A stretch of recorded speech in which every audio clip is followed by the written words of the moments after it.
एक ऐसा कपल जिनकी लाइफ में हर वो खुशी थी जिसका बहुत से लोग सपना देखते हैं। उनके पास अच्छी वेल्थ थी, एक अच्छा लाइफस्टाइल था और दोनों ही अपने करियर में काफी सक्सेसफुल थे। उन दोनों का ही प्यार देखकर लोग उन्हें एक आइडियल कपल के रूप में देखते थे, लेकिन असलियत में ये एक दिखावा था, एक ऐसा दिखावा जिसके पीछे की सच्चाई काफी भयानक थी। तो आज हम बात करेंगे इलाना फ्रिक की।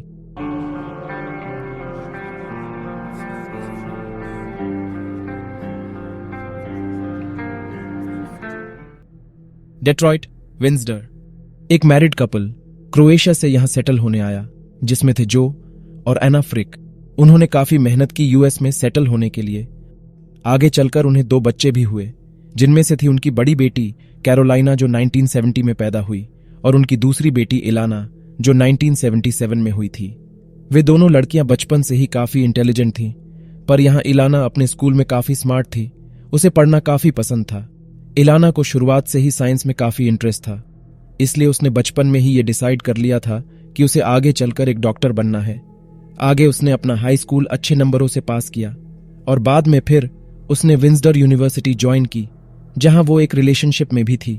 पर यूनिवर्सिटी से ग्रेजुएट होने के बाद उसे आगे मेडिकल की पढ़ाई के लिए कनाडा की ऑटावा सिटी में जाना पड़ा, जिस वजह से उसका लॉन्ग डिस्टेंस रिलेशनशिप ज्यादा नहीं चल पाया और उसका ब्रेकअप हो गया। यहां इलाना को इससे बुरा तो लगा, लेकिन इसके बाद उसने अपना सारा फोकस अपनी पढ़ाई पर लगा दिया और वो कई सालों तक सिंगल ही रही।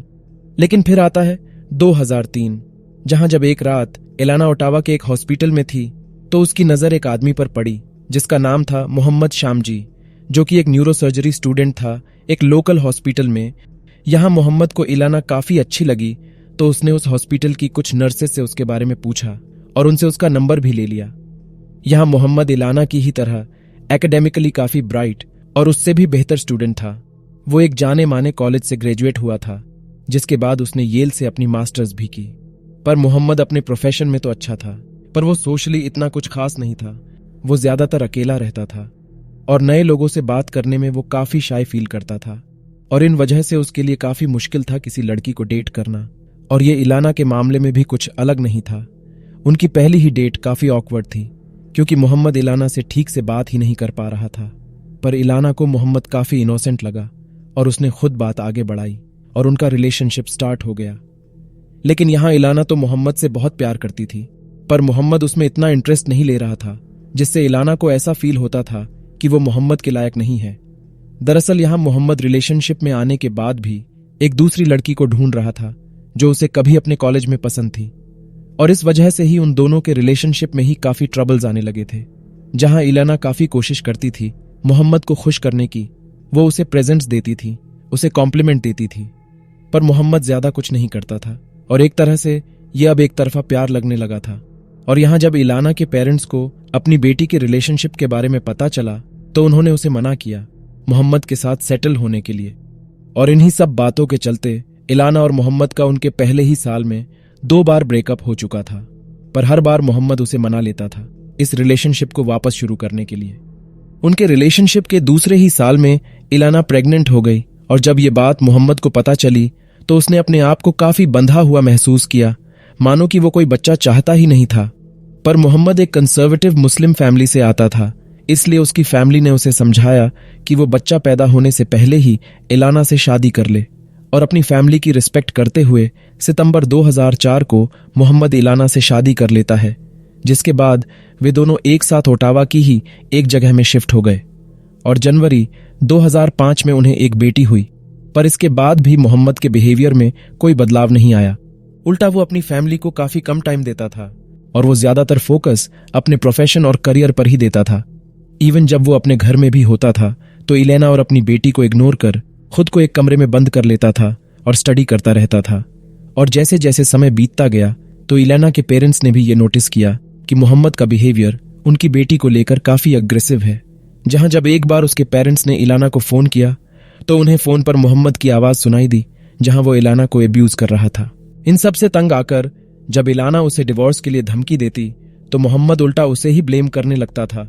2005 की गर्मियों तक उन दोनों का ही रिलेशनशिप काफी खराब हो गया था, इतना खराब कि कई बार सिचुएशन काफी वायलेंट हो जाती थी। जहां एक बार तो मोहम्मद ने इलाना के फेस पर इतनी जोर से पंच मारा कि उसके लिप्स फट गए थे, जिस वजह से इलाना मोहम्मद की पुलिस में कंप्लेंट करने वाली थी। लेकिन उन दिनों मोहम्मद अपनी पीएचडी की डिग्री के लिए ड्यूक यूनिवर्सिटी में अप्लाई करने वाला था।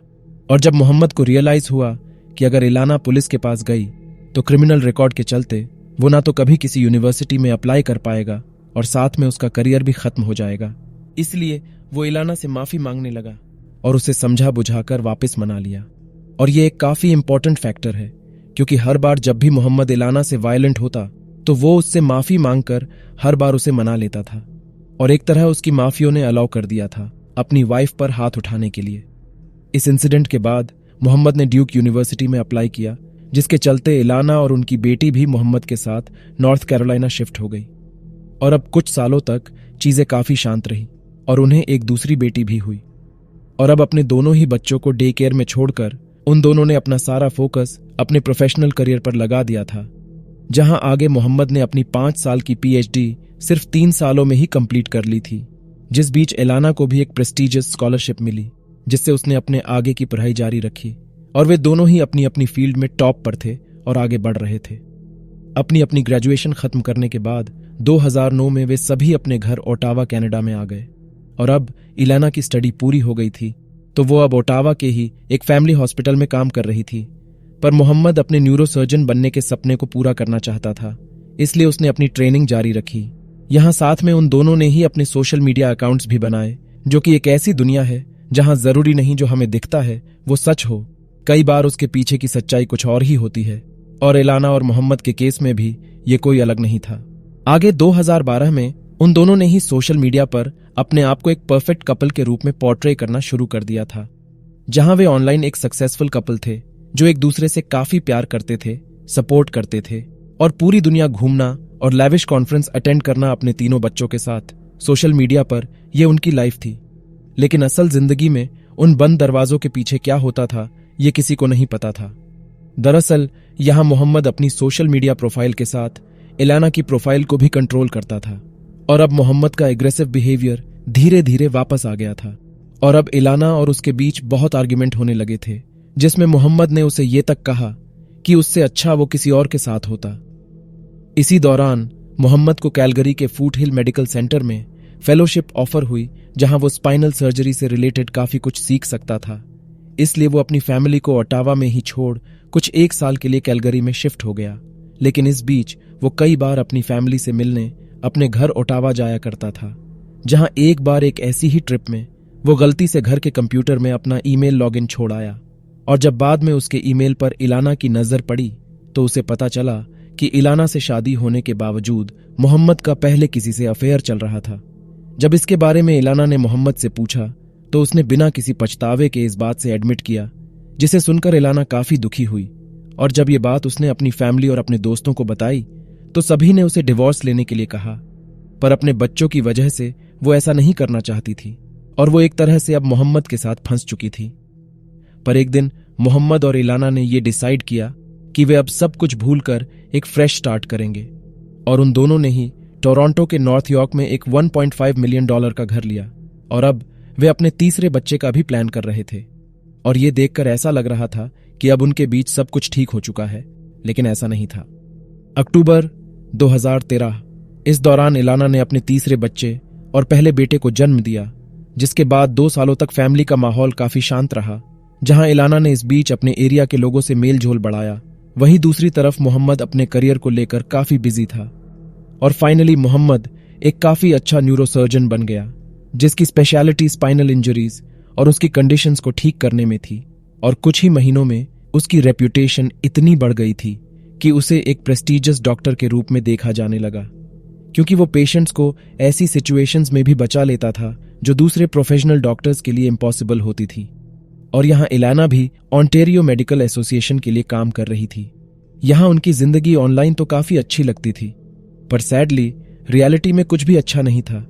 जहां एक बार इलाना के दोस्तों ने नोटिस किया कि उसके हाथ पर चोट लगी है और एक बार उन्होंने उसके गर्दन पर चोट के निशान भी देखे थे। और जब भी उसके दोस्त इसके बारे में उससे पूछते तो इलाना कोई ना कोई बहाना बना देती और बात टालने लगती। आगे 2016 के समर में इलाना को मोहम्मद पर शक हुआ कि वो उसे फिर से चीट कर रहा है, उसे धोखा दे रहा है। इसलिए वो उसे डिवोर्स के लिए धमकियां देने लगी इनफैक्ट अब इस शक की वजह से इलाना मोहम्मद से परेशान हो चुकी थी, जिसके चलते अब उसका उसके ऑफिस के ही एक डॉक्टर के साथ अफेयर शुरू हो गया था, जिस बारे में मोहम्मद को पता भी चल गया था। और अब घर में उन दोनों के ही बीच काफी टेंस माहौल रहता था, जहां उन दोनों ने ही एक दूसरे से बात करना लगभग बंद कर दिया था और उनका रिश्ता अब पूरी तरह खत्म हो चुका था। नवंबर 2016।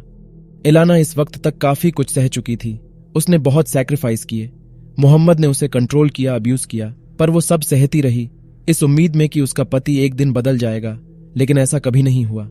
और आखिरकार इलाना ने यह डिसीजन लिया कि वो मोहम्मद को डिवोर्स दे देगी। आगे 25 नवंबर को इलाना ने एक मेडिकल कॉन्फ्रेंस अटेंड की, वो भी बिना मोहम्मद के। और जब वो संडे को उस कॉन्फ्रेंस से वापस घर आई तो उसने मोहम्मद को डिवोर्स के पेपर दिखाए, जहां बाद में उसने एक लॉयर भी हायर किया, जिसने मोहम्मद से डिमांड की कि वो डिवोर्स के बाद अपनी वाइफ को फुल फाइनेंशियल डिस्क्लोजर प्रोवाइड करेगा। पर मोहम्मद ऐसा कुछ भी करने के लिए तैयार नहीं था और ना ही वो इलाना को डिवोर्स देने वाला था। लेकिन उस दिन के कुछ दिनों बाद इलाना के दोस्तों और उसकी फैमिली को काफी अजीब लगा जब इलाना अचानक कहीं गायब हो गई। 1 दिसंबर 2016। मोहम्मद को डिवोर्स के पेपर देने से 4 दिन बाद इलाना अचानक से कहीं गायब हो गई थी। किसी को उसके बारे में नहीं पता था। इस बात से उसकी मदर को काफी फिक्र हो रही थी उसकी। उन्होंने उसे काफी कॉल्स किए और मैसेज भेजे, पर इलाना की तरफ से कोई रिस्पॉन्स नहीं आया। बाद में उन्होंने मोहम्मद को कॉल किया और उससे इलाना के बारे में पूछा, जिस पर उसने बताया कि इलाना रात में एक सूटकेस के साथ घर से निकल गई थी, उस आदमी के साथ जिसके साथ उसका अफेयर था। पर उसके पेरेंट्स ने इस बात पर बिलीव ही नहीं किया। उल्टा उसकी मदर ने अपनी बेटी के बारे में उसी एरिया में रहने वाली एक पड़ोसी से पूछा, जो कि इलाना की काफी अच्छी दोस्त भी थी। उन्होंने उसे इलाना की प्रॉपर्टी चेक करने के लिए कहा। जब उसकी पड़ोसी ने उसे चेक किया तो उसे इलाना की कार वहीं खड़ी मिली। ये बात पता चलते ही उससे अगले ही दिन इलाना के पेरेंट्स टोरंटो पहुंच गए थे। इनफैक्ट वे सुबह के 5 बजे मोहम्मद के घर के सामने खड़े थे और उनके पास घर की एक स्पेयर की भी थी, जो कभी इलाना ने उन्हें दी थी, जिससे वे दरवाजा खोलकर घर के अंदर आ गए। उन्होंने देखा कि घर को काफी अच्छे से साफ किया गया है और उन्होंने ये भी देखा कि घर का मेन फोन दीवार से हटाया हुआ था। ये सब देखकर उन्हें काफी अजीब लगा, इसलिए उन्होंने पुलिस को कॉल कर दिया। यहां जब इलाना के बच्चे उठ गए तो उनके लिए उसकी मदर ने खाना बनाया। दूसरी ओर घर में ये सब शोर सुनकर मोहम्मद की नींद खुल गई थी और जब उसने किचन में इलाना के पेरेंट्स को देखा तो वो काफी हैरान था। लेकिन इससे पहले कि वो उनसे कुछ पूछता, बाहर पुलिस आ चुकी थी, जिसे देखकर मोहम्मद ने इलाना के पेरेंट्स को कहा कि पुलिस बुलाने से पहले उन्होंने उससे पूछा क्यों नहीं।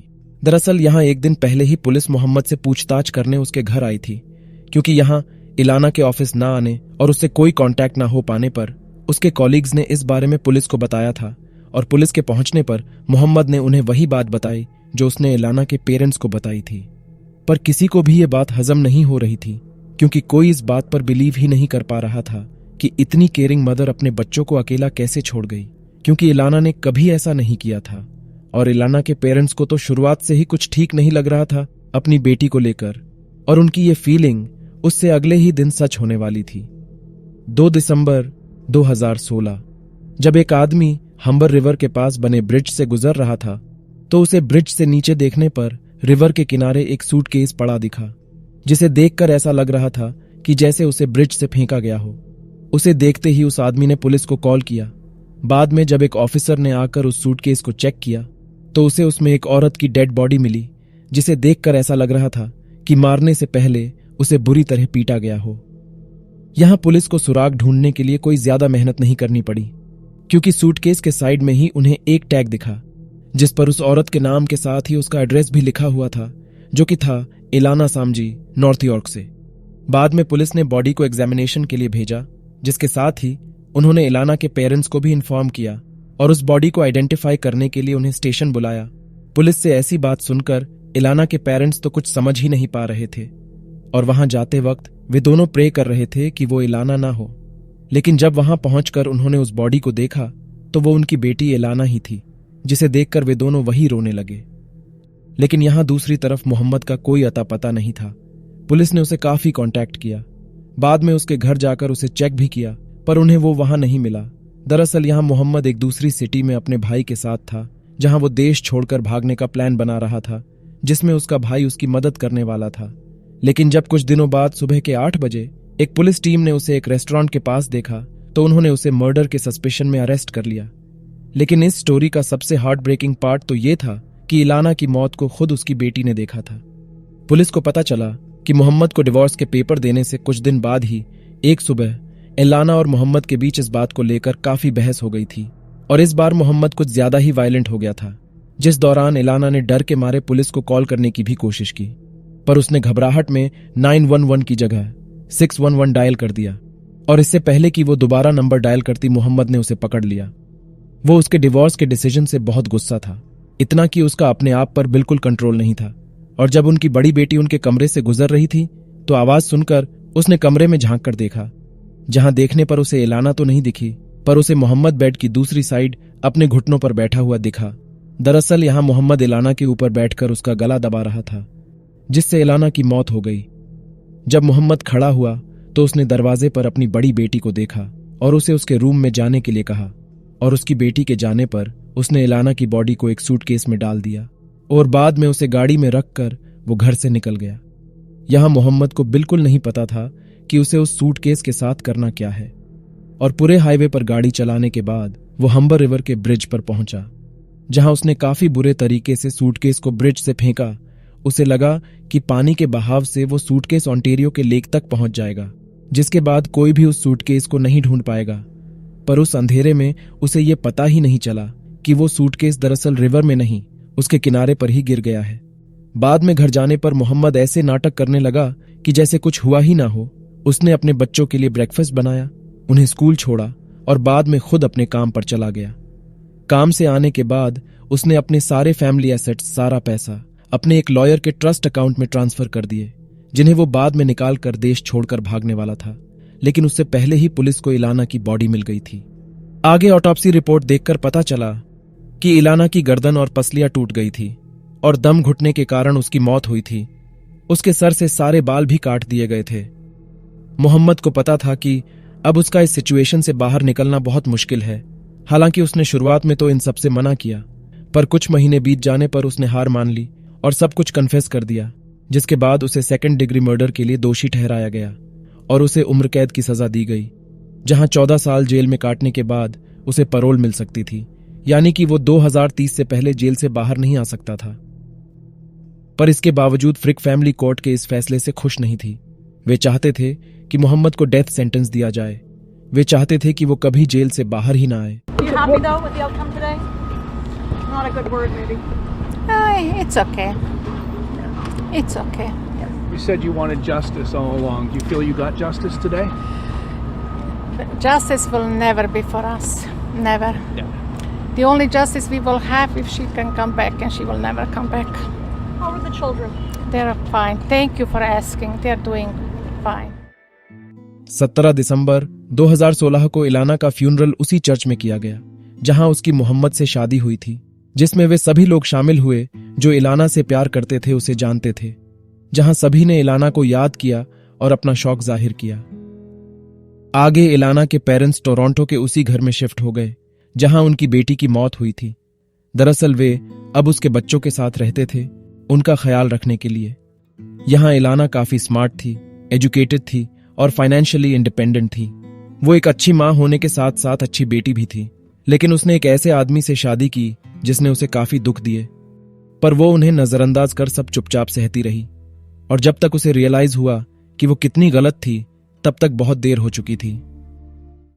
तो दोस्तों, अगर आप क्राइम और मर्डर से रिलेटेड मिस्ट्रीज और डॉक्यूमेंट्रीज देखने में इंटरेस्ट रखते हैं तो आप हमारे चैनल को सब्सक्राइब कीजिए, हमारे वीडियो को लाइक करें ताकि हम ग्रो कर सके और हमारा काम ज्यादा से ज्यादा लोगों तक पहुंचे। तो तब तक के लिए मैं आपको मिलूंगा किसी और केस के साथ। Thank you.